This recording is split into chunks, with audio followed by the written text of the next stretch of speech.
저는 정순입니다. 올해 68이에요. 남편 먼저 보내고 아들 진우, 며느리 소혜, 그리고 7살 손주 민준이와 함께 산지 벌써 3년째입니다. 처음엔 정말 잠깐만이라고 했습니다. 어머니, 집 수리하는 동안만 잠깐만요. 한두 달이면 돼요. 며느리가 그렇게 말했죠. 저도 손주 얼굴 자주 보고 싶었고 아들 내외가 힘들어 보여서 흔쾌히 그러라고 했습니다. 그런데 2달이 석 달이 되고 어느새 1년이 지났어요. 이젠 우리 집 주소로 택배가 오고 며느리 친구들은 이 집을 소인의 집이라고 부릅니다. 제 집인데 말이에요. 처음엔 다 좋았어요. 정말이에요. 퇴근하고 피곤해하는 아들 회사 다니면서 아이까지 키우느라 정신없는 며느리를 보면 마음이 짠했거든요. 그래서 제가 나섰습니다. 아침 일찍 일어나서 아침밥 차려놓고 민준이 유치원 보낼 준비하고 낮에는 청소하고 빨래하고 저녁엔 반찬 만들어서 따끈한 밥상 차려놓고 주말엔 일부러 외출했어요. 젊은 부부니까 둘이 좀 쉬게 해줘야지. 그런 마음이었습니다. 친구 만나러 나가고 성당 가고 때론 그냥 공원 벤치에 앉아 시간을 보내기도 했어요. 우리 아들 내외가 집에서 편히 쉬라고요. 그게 화근이었습니다. 어느 순간부터 며느리 소희는 제가 주말마다 나가는 걸 당연하게 여기기 시작했어요. 금요일 저녁이면 이렇게 말했죠. 어머니, 이번 주말에도 친구 만나시죠? 저희도 좀 쉬어야 해서요. 쉬어야 한다고요. 저보고 나가라는 겁니다. 제 집에서요. 한 번은 제가 피곤해서 이번 주는 좀 집에 있을까봐 했더니 며느리 얼굴이 확 굳더라고요. 그날 저녁 아들이 제 방으로 왔습니다. 엄마, 소희가 요즘 스트레스가 많아. 회사 일도 힘들고 애 키우느라 지쳐 있다고. 엄마가 조금만 배려해줘. 배려요. 제가 배려를 안 했다는 거죠. 요즘 제 몸은 정말 말이 아닙니다. 허리가 너무 아파서 밤에 잠을 제대로 못 자요. 다리를 쭉 펴지도 못하고 옆으로 누우면 저리고 바로 누우면 허리가 끊어질 것 같아요. 병원에 갔더니 의사 선생님이 척추협착증 초기래요. 쉬어야 한대요. 그래서 아들한테 말했습니다. 진우야, 엄마가 요즘 허리가 너무 아파서 집안일 좀 줄여야 할 것 같아. 아들이 뭐라고 했는지 아세요? 엄마, 그래도 소희는 더 힘들어. 회사 다니고 애 키우고 얼마나 고생인데. 우리 소희가 얼마나 힘든지 엄마는 몰라. 그래요. 며느리는 힘들죠. 회사 다니는 것도 힘들고 애 키우는 것도 힘들어요. 저도 압니다. 그런데 저는요? 저는 안 힘든가요? 60 넘은 제가 매일 새벽 6시에 일어나서 아침밥 차리고 손주 챙겨서 유치원 보내고 온종일 청소하고 빨래하고 저녁엔 반찬 만들고 밤 10시까지 설거지하는 건 힘든 게 아닌가요? 아들은 이렇게도 말했어요. 엄마가 조금만 더 도와줘. 가족이잖아. 가족. 그래요, 가족이죠. 그런데 왜 이 가족 안에서 유일하게 쉬지 못하는 사람은 저인가요? 그래도 저는 또 참았습니다. 그리고 다음 날도 그 다음 날도 일어나서 밥을 했어요. 허리가 끊어져도 다리가 후들거려도 아침상을 차렸습니다. 손주 민준이 챙겨서 유치원 보내고 며느리가 좋아하는 반찬을 만들고 아들이 먹고 싶다던 된장찌개를 끓였어요. 몸이 부서지는 것 같았지만 그래도 그들의 저녁상은 제가 차려야 했습니다. 왜냐고요? 제가 안 차리면 아무도 안 차리거든요. 며느리는 퇴근하면 소파에 누워서 핸드폰만 봅니다. 아들은 회사에서 돌아오면 TV만 켜요. 그리고 둘 다 저를 쳐다보죠. 저녁 뭐해요? 라고 묻는 그 눈빛으로요. 저는 그렇게 3년을 살았습니다. 제 집에서 편히 쉬지도 못한 채요. 그러던 어느 날이었습니다. 제 인생에서 가장 길었던 그날이요. 그날 아침 저는 열이 났습니다. 체온계를 재보니 38도가 넘었어요. 온몸이 으슬으슬 떨리고 기침이 멈추지 않았습니다. 목도 칼로 긋는 것처럼 아팠고요. 저는 방에 누워 있었어요. 평생 이렇게 아침에 누워 있어 본 적이 없었는데 그날은 정말 일어날 수가 없었습니다. 침대에서 일어나려고 하면 머리가 핑 돌고 어지러워서 다시 주저앉을 수밖에 없었어요. 아들이 출근 준비를 하다가 제 방문을 두드렸습니다. 엄마 아침 안 차려요? 저는 힘없는 목소리로 대답했어요. 진우야, 엄마가 오늘 좀 아파. 미안한데 오늘은 밖에서 사 먹어. 잠깐 정적이 흘렀습니다. 그리고 아들이 말했죠. 알았어요. 그럼 민준이는 누가 챙겨요?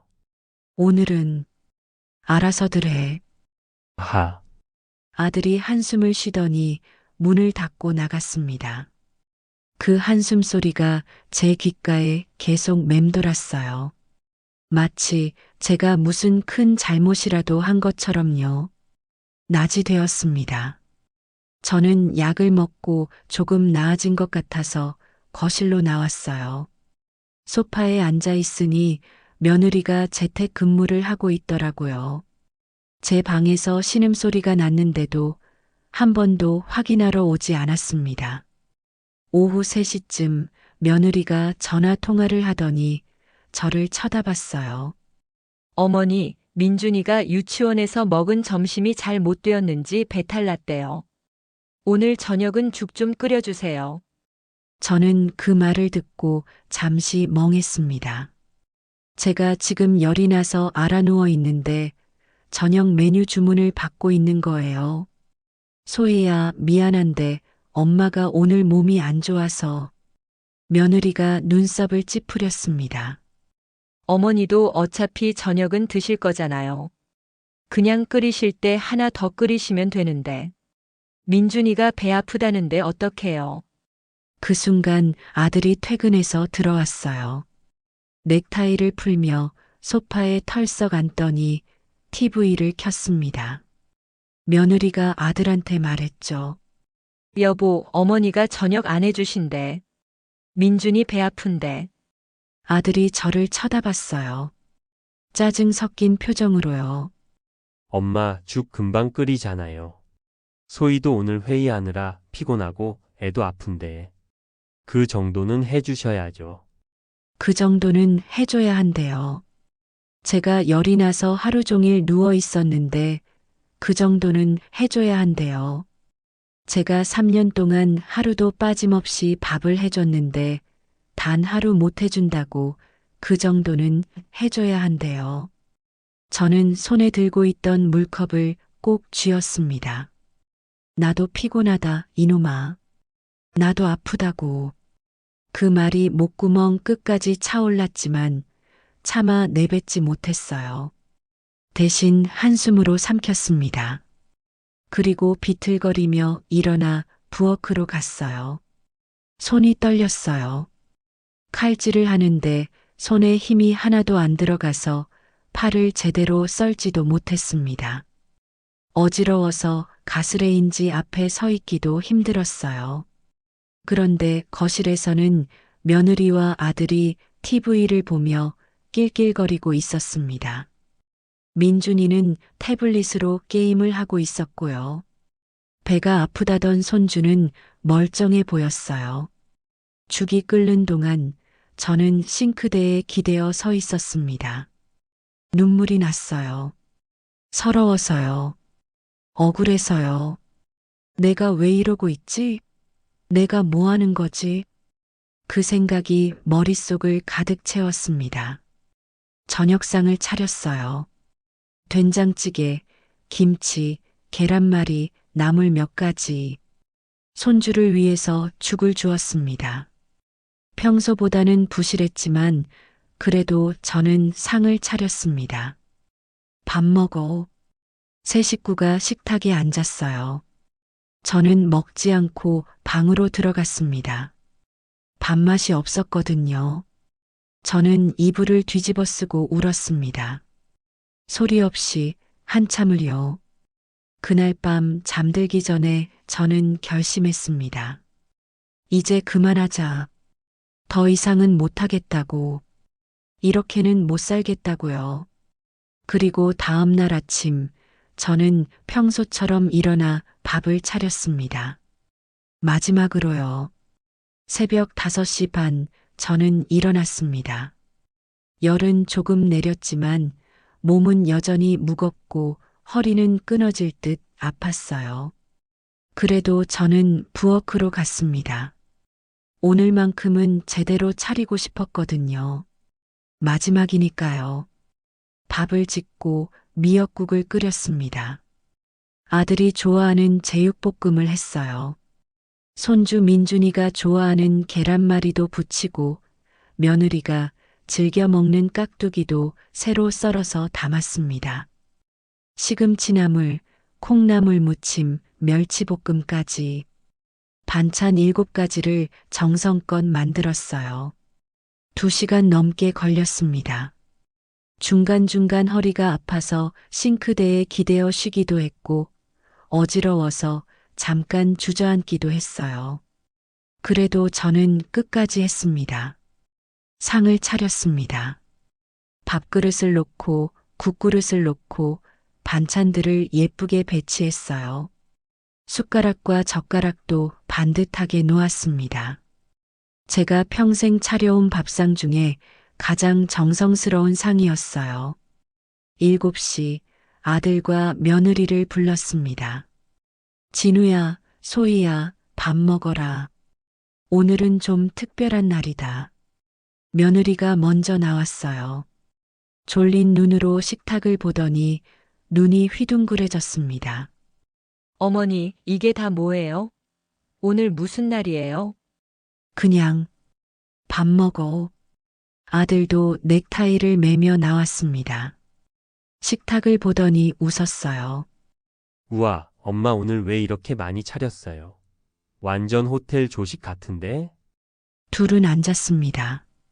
손주 민준이도 졸린 눈을 비비며 자기 자리에 앉았고요. 저는 그들 맞은편에 섰습니다. 앉지 않았어요. 아들이 숟가락을 들었습니다. 엄마도 앉아서 드세요. 같이 먹어야죠. 아니다. 나는 너희가 먹는 걸 보고 싶어서. 며느리가 제육볶음을 집으며 말했어요. 어머니 그러게 진즉 이렇게 하실 수 있으시면서 어제는 너무 부실했다고요. 아들도 밥을 한 숟가락 떠넣으며 고개를 끄덕였습니다. 그러게. 엄마 사실 꾀병하냐? 그 말들을 듣는 순간 제 안에서 뭔가 끊어졌습니다. 저는 조용히 말했어요. 이 밥상, 내가 차리는 마지막이다. 식탁에 정적이 흘렀습니다. 아들의 숟가락이 멈췄고 며느리의 젓가락이 공중에서 얼어붙었어요. 그리고 저는 식탁에 있는 음식들을 손으로 쓸어서 바닥에 밀어버렸습니다. 밥그릇이 쏟아지고 국그릇이 넘어지고 반찬 그릇들이 바닥으로 와르르 쏟아졌습니다. 국물이 사방으로 튀고 하얀 밥알들이 바닥에 흩어졌어요. 제육볶음 국물이 며느리 옷에 튀었고 깍두기가 아들 바지에 묻었습니다. 엄마, 뭐 하는 짓이야? 아들이 벌떡 일어서며 소리쳤습니다. 어머니 미쳤어요? 왜 이래요? 며느리도 일어서서 제게 소리를 질렀어요. 손주 민준이는 놀라서 울기 시작했습니다. 저는 그들을 보며 조용히, 아주 조용히 말했습니다. 아파도 밥 차려주는 게 너희한텐 당연했지? 엄마, 지금 무슨, 입 닥쳐. 아들이 입을 다물었습니다. 제가 평생 아들한테 한 번도 한 적 없는 말이었거든요. 나도 사람이야. 나도 아프면 쉬고 싶고, 피곤하면 누워있고 싶어. 그런데 너희는 단 한 번도, 단 한 번도 나를 쉬게 해준 적이 없어. 며느리가 입을 열려고 했지만 저는 손을 들어 막았습니다. 소희야, 너는 회사 다니면서 애 키우는 게 힘들다고 했지. 맞아, 힘들어. 나도 안다. 그런데 말이야. 저는 며느리를 똑바로 쳐다봤어요. 60 넘은 사람이 새벽부터 밤까지 밥하고 빨래하고 청소하고 손주 돌보는 게 안 힘들 것 같아? 너는 주말에 쉬잖아. 나는 주말에도 일했어. 아니, 주말에 내가 집을 나가야 너희가 편하다고 했잖아. 내 집에서 내가 나가야 한다고. 며느리 얼굴이 하얗게 질렸습니다. 저는 아들을 봤어요. 진우야, 엄마, 너는 엄마가 아파도 며느리 편을 들었어. 엄마가 열이 나서 꼼짝도 못하는데 소희도 피곤하다고 했지. 그래, 내 마누라가 소중하지. 그런데 너 낳은 엄마는 사람도 아니야? 아들이 아무 말도 못했습니다. 나는 3년 동안 하루도 안 쉬었어. 명절에도, 내 생일에도, 아플 때도 밥 차렸어. 그런데 너희는 단 한 번도 어머니 수고하셨어요. 어머니 쉬세요. 그런 말 한 적 없어. 당연한 거였으니까. 그치? 바닥에 쏟아진 밥과 국을 내려다 봤습니다. 이제부터는 내가 내 밥 차려 먹어라. 소희도 내 밥은 내가 차려. 나는 이제 내 밥상만 챙길 거다. 엄마, 그게 무슨, 나 이제 니네 안 챙긴다. 그 말에 둘 다 얼어붙었습니다. 며느리가 떨리는 목소리로 말했어요. 어머니 진정하세요. 우리가 잘못했어요. 다시, 이미 늦었어. 저는 돌아서서 제 방으로 걸어갔습니다. 뒤에서 아들이 뭐라고 불렀지만 듣지 않았어요. 방문을 닫으려는 순간 뒤에서 며느리 목소리가 들렸습니다. 여보, 어머니 진짜 이상하신 것 같아. 우리가 뭘 그렇게 잘못했다고. 그 말에 제 손이 멈췄습니다. 뭘 잘못했냐고요? 저는 천천히 돌아섰습니다. 소희야, 네, 짐 싸. 며느리가 눈을 깜빡였어요. 예, 내가 짐 싸라고 했어. 너희 가족, 오늘 당장 나가. 아들이 황급히 끼어들었습니다. 엄마, 무슨 소리야? 우리가 어딜 가? 너희 집으로 가. 술이 다 끝났잖아. 아직, 거짓말하지 마. 저는 냉정하게 말했어요. 작년에 끝난 거 나도 알아. 너희도 알아. 그런데 왜 안 나갔어? 편하니까? 공짜로 밥 먹고 빨래 해주고 애 봐주니까 좋지? 아들 얼굴이 붉어졌습니다. 그건, 그만해. 변명 듣기 싫어. 저는 거실로 걸어 나왔습니다. 바닥에 쏟아진 밥과 국을 밟으며요. 이 집은 내 집이야. 내 돈으로 산 내 집. 너희한테 잠깐 머물게 해준 건데 언제부터 너희 집이 됐어? 며느리가 떨리는 목소리로 말했어요. 어머니, 우리 갑자기 어디 가요? 애도 있고. 그건 너희가 알아서 해. 호텔이든 찜질방이든 가든지 아니면 너희 집으로 가든지. 어머니, 오늘 안에 나가. 못 나가겠으면 내가 너희 짐 다 밖에 내놓을 거야. 저는 아들을 똑바로 쳐다봤습니다. 진우야, 너는 내 아들이야. 그래서 3년을 참았어. 그런데 말이야. 목소리가 떨렸지만 참았어요. 아들이라는 게 이렇게 매정한 거였구나.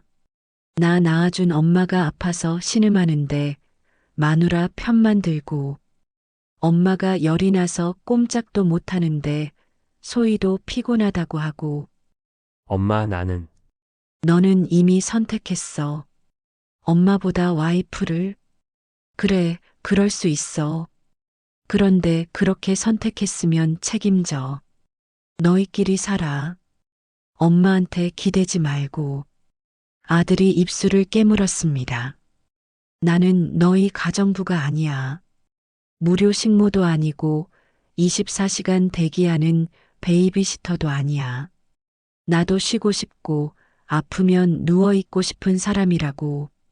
며느리가 눈물을 글썽였어요. 어머니, 정말 죄송해요. 우리가 너무 철없었어요. 다시 한 번만. 소용없어.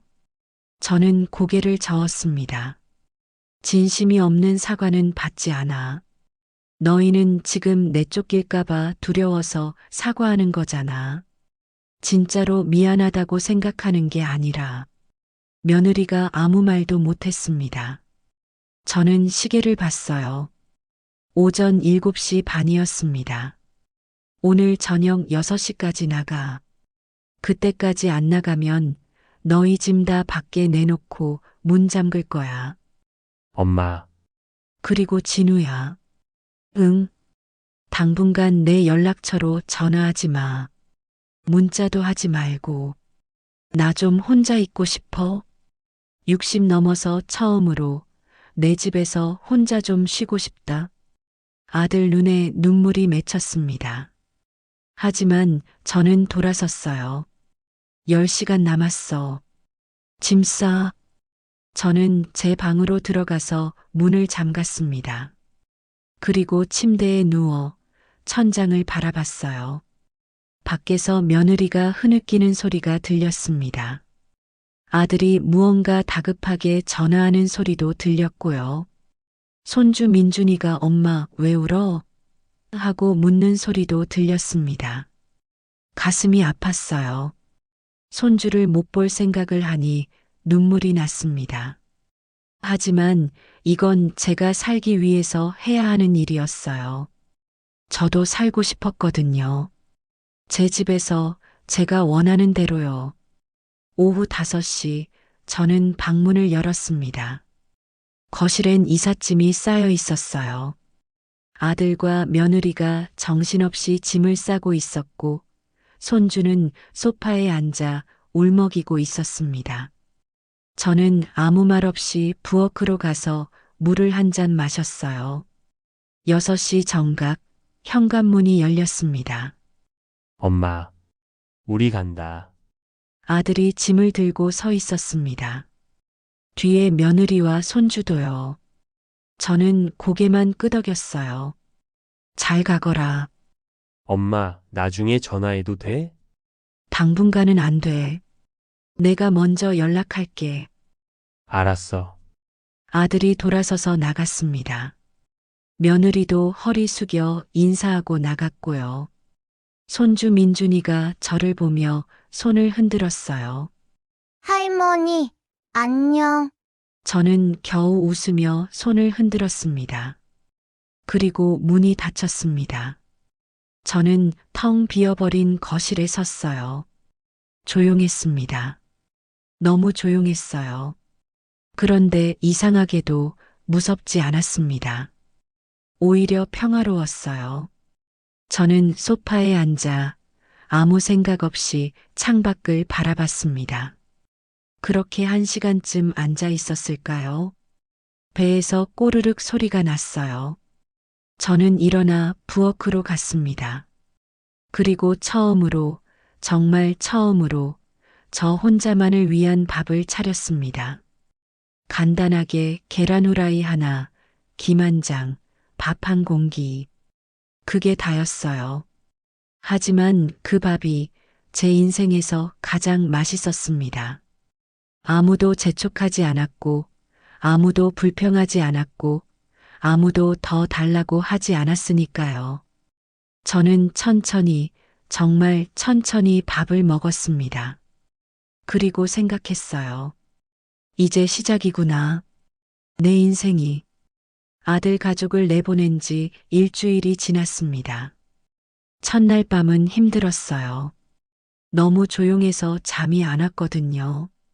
손주 민준이가 자다가 뒤척이는 소리, 며느리가 새벽에 화장실 가는 소리, 아들이 코 고는 소리. 그런 것들이 없으니까 오히려 어색했어요. 그런데 이틀째부터는 달랐습니다. 아침에 눈을 떴는데 시계가 9시를 가리키고 있었어요. 9시요. 저는 평생 아침 6시 전에 일어났는데 9시까지 잔 겁니다. 황급히 일어나려다가 멈췄어요. 아, 이제는 안 해도 되지. 아침밥 안 차려도 되고, 도시락 안 싸도 되고, 청소 안 해도 돼요. 하고 싶을 때 하면 되니까요. 저는 다시 이불을 덮고 누웠습니다. 그냥 천장을 보면서 가만히 누워 있었어요. 얼마나 좋던지요. 10시쯤 되어서야 일어났습니다. 느긋하게 세수하고 커피를 한 잔 내렸어요. 그리고 베란다에 앉아서 마셨습니다. 아무 생각 없이 그냥 햇살을 보면서요. 이렇게 여유로운 아침이 있다는 걸 저는 처음 알았어요. 점심은 대충 먹었습니다. 냉장고에 있던 김치로 김치볶음밥 만들어서 혼자 먹었어요. 반찬 7가지 안 만들어도 되고 누가 뭐라고 하지도 않았어요. 설거지도 천천히 했습니다. 급하게 안 해도 되니까요. 오후엔 친구 영자한테 전화했어요. 영자야, 너 이번 주 목요일에 시간 돼? 왜? 무슨 일인데? 그냥 우리 영화 보러 갈까? 아니면 찜질방 갈까? 어머. 정순아. 내가 목요일에 약속을 잡다니. 무슨 일 있어? 영자는 깜짝 놀랐어요. 당연하죠. 저는 3년 동안 주중엔 약속 한 번 못 잡았으니까요. 손주 봐야 한다고, 집안일 해야 한다고 계속 거절했었거든요. 이제 자유의 몸이야. 뭐, 저는 영자한테 그동안 있었던 일을 다 얘기했어요. 밥상 엎은 것, 아들 가족 내쫓은 것까지요. 영자는 한참 동안 말이 없다가 이렇게 말했습니다. 정순아. 잘했어. 정말 잘했어. 그리고 울컥 울더라고요. 나도 내가 너무 힘들어 보여서 말해주고 싶었는데. 참았어. 남의 집안일이니까. 그런데 내가 스스로 결정해줘서 고마워. 내 친구가 그렇게 살면 안 되잖아. 저도 울었어요. 영자 말을 들으니까 뭔가 확신이 생겼어요. 제가 잘한 거라는 확신이요. 목요일 영자와 영화를 봤습니다. 멜로 영화였는데 너무 재밌었어요. 영화 보고 나서 카페에 가서 케이크도 먹고 수다도 떨었어요. 정순아. 얼굴이 완전 밝아졌어. 예전엔 항상 피곤해 보였는데. 그래, 응. 지금 훨씬 좋아. 10년은 젊어 보여. 집에 돌아오는 길에 저는 마트에 들렀어요. 그런데 카트에 뭘 담아야 할지 모르겠더라고요. 항상 내 식구 분량을 사다 보니까 혼자 먹을 것만 사려니 어색했어요. 그래서 제가 좋아하는 것만 샀습니다. 딸기, 요거트, 샐러드, 그리고 작은 케이크 하나. 집에 와서 딸기를 씻어 먹는데 달더라고요. 아, 이렇게 맛있었구나. 2주가 지났을 때 아들한테서 전화가 왔어요. 받지 않았습니다. 문자가 왔어요. 엄마, 나 진우야. 엄마 어떻게 지내세요? 우리 잘 지내고 있어요. 민준이가 할머니 보고 싶대요. 한번 만날 수 있을까요? 저는 한참을 그 문자를 보다가 답장을 썼습니다. 조금 더 시간을 줘. 아직은 혼자 있고 싶어. 민준이한테 할머니가 미안하다고 전해줘. 답장을 보내고 나니 마음이 무거웠어요. 손주 얼굴이 보고 싶었거든요. 하지만 아직은 안 됐어요. 제가 다시 무너질 것 같았어요. 한 달이 지났습니다. 저는 요가 학원에 등록했어요. 허리가 아팠는데 요가가 좋다고 해서요. 첫 수업 날 선생님이 물었습니다. 어머님, 요가 처음이세요? 네, 처음이에요. 좋아요. 천천히 하시면 돼요. 무리하지 마시고요. 수업이 끝나고 나니 몸이 시원했어요. 그리고 뭔가 뿌듯했어요. 나를 위해 뭔가 하고 있구나 싶어서요. 요가 학원에서 친구도 생겼어요. 저랑 나이 비슷한 분인데 이름이 경이에요. 정순 씨, 요가 끝나고 차 한잔 할래요? 좋아요. 카페에서 경이가 물었어요. 정순 씨는 가족이랑 사세요? 아니요, 혼자 살아요. 아, 그러세요? 저도 혼자 사는데 남편은 작년에 돌아가시고 아들은 미국에 있어요. 외롭지 않으세요? 경이가 웃었어요. 처음엔 외로웠죠. 그런데 익숙해지니까 괜찮더라고요. 오히려 자유로워요. 하고 싶은 거 다 할 수 있잖아요. 저는 고개를 끄덕였습니다. 맞아요. 저도 그래요. 한 달 반이 지났을 때 아들이 또 문자를 보냈어요. 엄마, 우리 정말 반성 많이 했어요. 소희도 그때 일 생각하면 아직도 죄송하대요. 민준이가 매일 할머니 찾아요. 한 번만 만나 주실 수 있을까요? 밥 사드리고 싶어요. 저는 한참을 고민하다가 답장을 보냈습니다. 다음 주 토요일 점심, 집 근처 한정식 집에서 보자. 민준이만 데리고 와. 네, 엄마. 감사합니다. 토요일이 되었어요. 식당에 들어서는데 아들과 손주가 이미 와 있었어요. 며느리는 없었습니다. 할머니, 민준이가 달려와서 저를 껴안았어요. 할머니, 보고 싶었어요. 저는 손주를 안아주었습니다. 눈물이 났어요. 할머니도 보고 싶었어. 우리 민준이. 아들이 일어서서 인사했어요. 엄마, 앉아. 우리는 자리에 앉았습니다.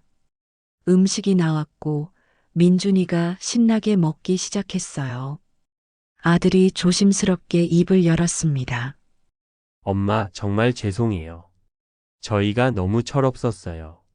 그래, 엄마가 얼마나 힘드셨는지 그땐 정말 몰랐어요. 저희가 직접 살아보니까 알겠더라고요. 집안일이 얼마나 힘든지. 저는 반찬을 집으며 말했어요. 이제 알았으면 됐어. 소희가 정말 많이 반성했어요. 직접 사과하고 싶다는데 엄마가 싫어하실까 봐 못 왔어요. 그래, 천천히 하자꾸나. 아들이 고개를 숙였습니다. 엄마, 우리 다시 좀 잘 지낼 수 있을까요? 저는 젓가락을 내려놓고 아들을 봤어요. 진우야, 네, 엄마. 엄마는 너희를 사랑해. 그건 변하지 않아. 그런데 말이야. 저는 천천히 말했습니다. 엄마도 엄마 인생이 있어. 너희를 위해서만 사는 게 아니야. 그걸 이해해줘. 네, 엄마. 그리고 다시는 엄마 집에서 같이 살자는 말하지 마. 우리는 각자 살아야 해. 그게 서로한테 좋아. 아들이 눈물을 글썽이며 고개를 끄덕였어요. 알았어요, 엄마. 다시는 그런 부탁 안 할게요. 가끔 이렇게 밥 먹으러 나오자. 민준이도 보고 싶고 네, 감사합니다, 엄마. 식사를 마치고 나올 때 손주가 제 손을 잡았어요. 할머니, 다음에 또 봐요. 그럼 우리 민준이 또 보자. 아들 가족을 보내고 집에 돌아왔습니다. 집은 여전히 조용했어요. 하지만 이젠 그 조용함이 외롭지 않았어요. 오히려 평화로웠습니다. 저는 소파에 앉아서 창밖을 봤어요. 햇살이 예뻤어요. 저는 처음으로 이런 생각을 했습니다. 나 행복하구나. 68. 이제야 제 인생이 시작된 것 같았어요. 그리고 이제야 알았습니다. 혼자라서 외로운 게 아니라 혼자라서 행복할 수도 있다는 걸요.